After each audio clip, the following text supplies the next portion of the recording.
Lijep pozdrav, poštovani gledatelji. U Hrvatskom je saboru nedavno održan okrugli stol s temom demografska revitalizacija Hrvatske, kojeg su između ostalih organizirali i Svjetski savez mladih Hrvatske. Kako mladi gledaju na ovaj gorući problem i što predlažu kao rješenje, razgovaramo u sljedećim minutama s mojim današnjim gošćom. U studiju pozdravljam Matiju Boras, predsjednicu Svjetskog saveza mladih u Hrvatskoj. Dobar dan i dobrodošli. Dobar dan i hvala vam na pozivu.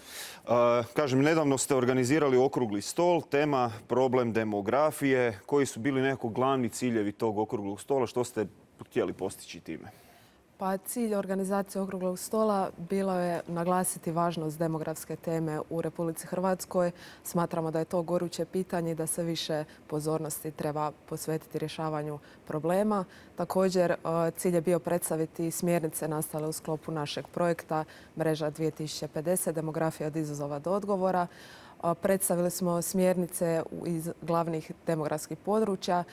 Dakle, naš cilj je bio pokazati kako je potrebno više pažnje posvetiti u institucionalnom smislu rješavanju demografskih pitanja, posvetiti se rješavanju stambenog pitanja mladih obitelji i obitelji općenito. Također, poboljšati položaj mladih na tržištu rada, staviti naglasak na potrebu donošenja sustavne migracijske politike, te sa svime time, kao što sam rekla, staviti naglasak na problem demografije.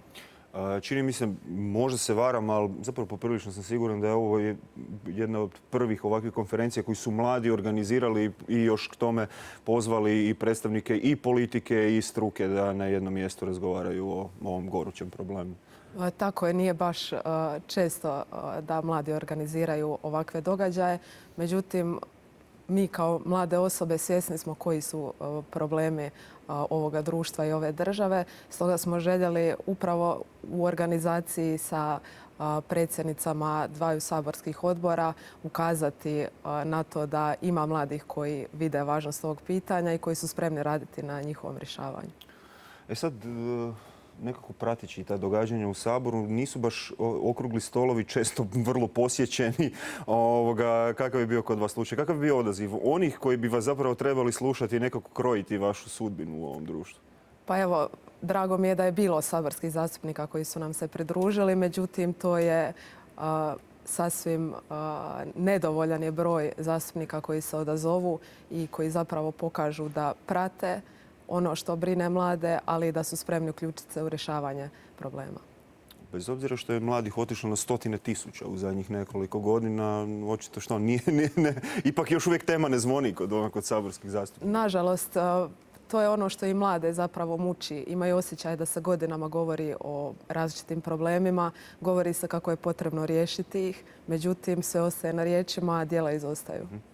Spomenuli ste i određene smjernice. Koje biste vi istaknuli kao najvažnije koje ste predstavili tamo sa strukom saborskim zastupnicima? Pa smatramo kako je važno aktivirati rad Vijeća za demografsku revitalizaciju, odnosno da to ne ostane samo jedno tijelo koje se spomene kako bi se reklo i istaknulo da se radi na tim pitanjima. Također pozivamo na donošenje strategije za demografsku revitalizaciju. Smatramo kako je to nužno i smatramo kako je, kao što sam već rekla, potrebno prijeći uistinu na djela, a ne ostati samo na riječima. Što onda mlade osobe mogu ponuditi kao rješenje, evo kad govorimo baš o po meni jednom od stvarno gorućih problema ovog društva, to je demografija. Svjedočimo da nas iz godine u godinu zapravo ima sve manje. Što mladi daju kao nekakvo rješenje? Pa dakle, mladi smatraju, odnosno govoreći u ime Udruge Svjetskog saveza mladih Hrvatska, smatramo kako je važno zapravo napraviti onaj prvi korak, odrediti što želimo pri donošenju demografske politike. Želimo li kreiranje javnih, odnosno demografskih politika bez ikakvog kriterija ili želimo da to bude ipak u interesu Republike Hrvatske i svih njenih građana. Zatim smatramo kako je potrebno institucionalno staviti naglasak na rješavanje ovih pitanja i smatramo kako je potrebno sustavno rješavati određene probleme. Dakle, mladi se susreću sa različitim problemima. Najčešće su spomenuti oni ekonomske prirode, odnosno mladi nemaju kao i ostatak društva, imaju plaće koje nisu dovoljne za dostojanstven život i nikako ne prate rast troškova života.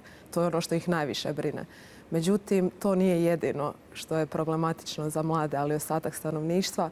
Naime, mladi su nezadovoljni ozračjem, odnosno cjelokupnim sustavom. Smatraju kako, evo primjerice, kako nije moguće napredovati u pojedinim slučajevima samo na temelju marljivog i upornog rada, nego su potrebna određena ili poznanstva, što je demotivirajuće uspoređujući se s mladima u, na primjer, Europskoj uniji s kojom se volimo uspoređivati. Jasno je kako je našim mladima teže napredovati. To su samo neka od pitanja i upravo zato važno je uključiti mlade, jer mladi najbolje znaju koji su njihovi problemi. Samo je potrebno čuti što govorimo. Dobro, sad ste javno iznijeli i želje, i probleme, i rješenja. Imate li osjećaj da se vaš glas čuje od onih koji bi vas zapravo i trebali čuti i na taj način i djelovati u društvu? Pa, glas mladih se čuje, no ne u dovoljnoj razini. Naime, smatramo kako bi bilo potrebno još više uključiti mlade. Naravno, postoje tijela i na državnoj i na lokalnoj razini u koje su mlade osobe uključene. Međutim, to i dalje nije dovoljno. Potrebno je pri implementaciji određenih rješenja više uključiti mlade, čuti što su stvarno problemi, a ne da ostane na razini određenih samo izreka ili obećanja. Sad me zapravo baš sad zanima kad ste to spomenuli. Na primjer, donosi se nekakav zakon koji se tiče, ne znam, ajde, recimo mlađe populacije i srednje populacije. Dobro, da sad ne ulazim u detalje. Da li je iko od vas, da li vas je iko ikada onako nazvao i pitao predložite nešto?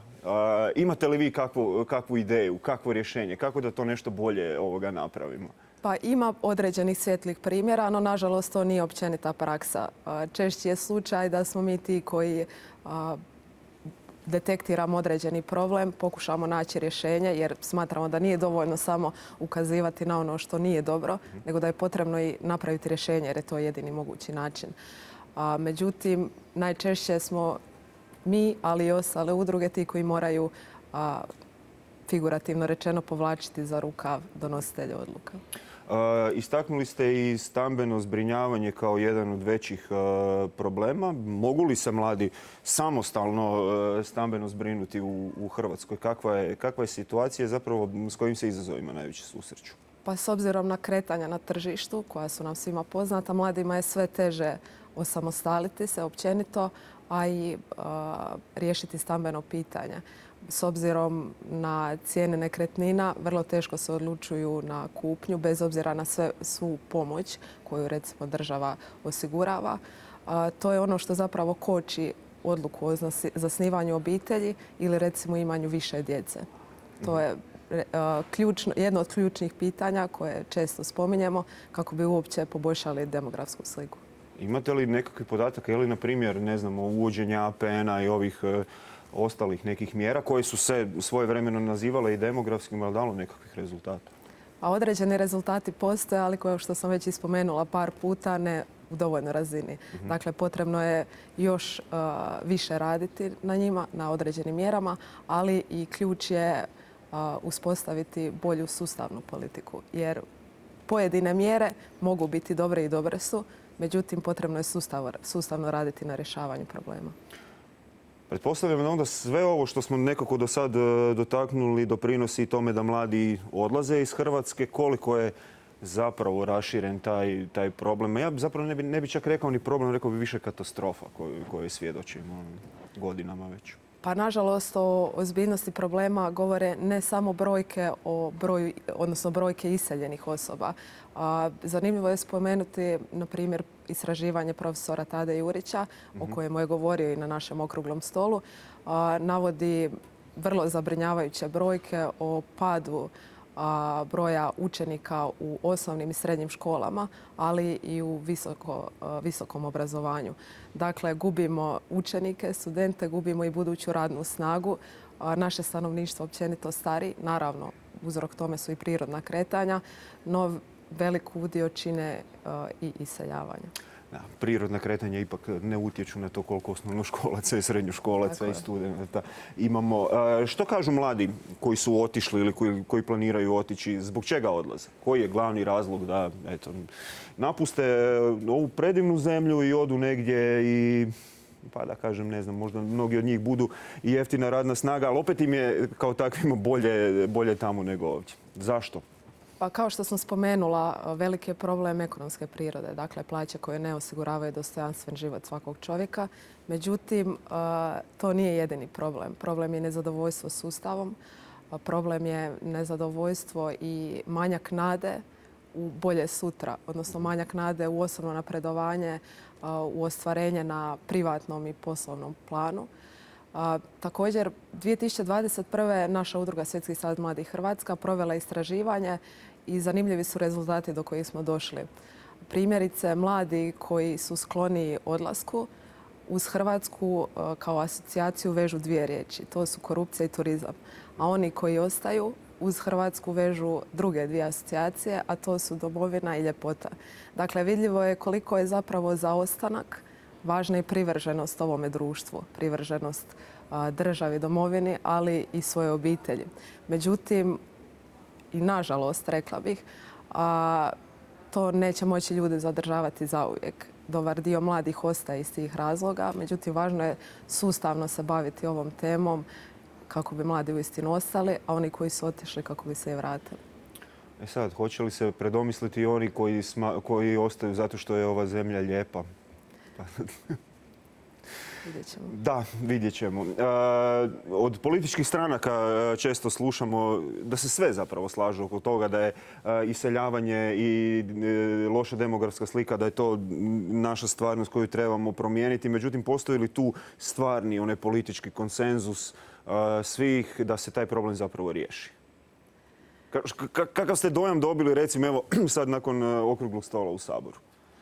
Pa, ono što želim naglasiti najprije je da je poziv poslan svim političkim opcijama, predstavnicima svih klubova, svih stranaka. Međutim, nismo dobili odaziv iz cijelog spektra političkog. Dakle, rekla bih da, nažalost, ono što je dijelima pokazano na primjer odaziva na naš okrugli stol, da nažalost nije svima to jednako važno. A ovo je uistinu tema koja bi trebala biti u fokusu svakoj političkoj opciji, jer ovo je ipak strateško pitanje od dobrobiti, ali rekla bih koliko god to možda pesimistično, ali rekla bih da je realno, rekla bih da je ovo pitanje i opstanka Hrvatske. Sad kad su se rijetki odazvali na to, imate li zapravo uopće motiva govoriti o ovom problemu i djelovati praktično? Jer ljudi koji o svemu tome zapravo i odlučuju, jednostavno nisu se pojavili. Smatram kako ne treba odustati. Važno je izboriti se za ono iza čega stojimo. Smatramo kako je ovo izrazito važno pitanje za mlade. Imamo želju, volju i dalje govoriti o ovim pitanjima i nadamo se da će ipak doći do promjene, da će nas se više uvažiti i da će nas i oni donositelji odluka više čuti.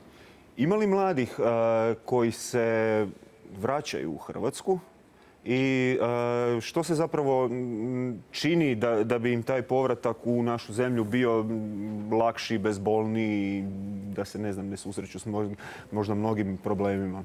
Srećom ima mladih koji se vraćaju i onih koji su rođeni u inozemstvu, ali i onih koji su otišli bilo zbog rada, bilo zbog obrazovanja.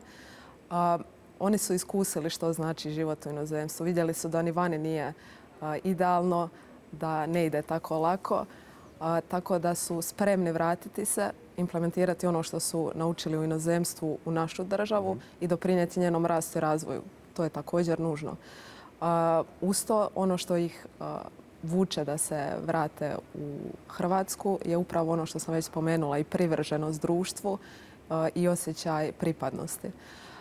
Nažalost, iako se radi i na poboljšanju i olakšavanju njihovog povratka, i oni se susreću s određenim teškoćama, najviše administrativne prirode. Takve teškoće odgađaju, a u nekim slučajevima potpuno otklone mogućnost povratka. Vidimo da se ipak radi na rješavanju takvih problema i nadamo se da će se to dodatno poboljšati, na što pozivamo i u našim smjernicama. Naravno, bilo bi stvarno tragično da zbog 3 pečata i 2 papira neko se ne odluči vratiti u Hrvatsku. Dobro. Malo banaliziram, ali otprilike to je nekakav sukus problema. Neke motive ste već spomenuli, ali zapravo volio bi da malo više o tome kažemo. Što njih motivira da dođu u Hrvatsku? Je li to sad samo lijepa zemlja i domoljublje ili ne znam, osjećaj pripadnosti?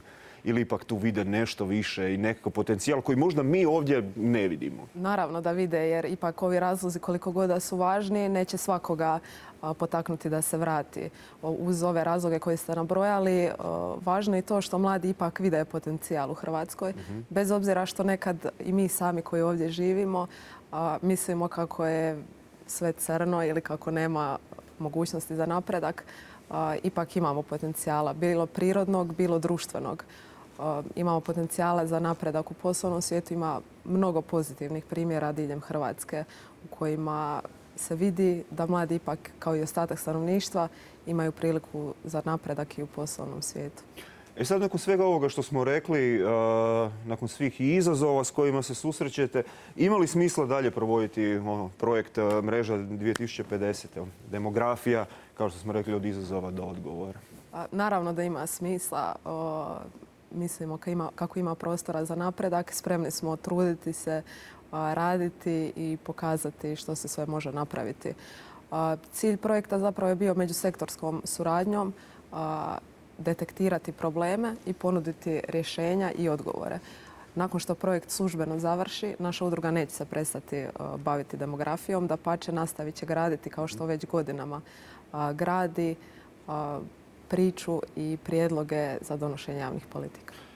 Osim demografijom, bavite se još vi zapravo i raznim drugim temama. Pa evo ukratko, koji su zapravo nekako glavne sfere interesa Svjetskog saveza mladih Hrvatske? Općenito rečeno, Svjetski savez mladih Hrvatska udruga je mladih od 18 do 30 godina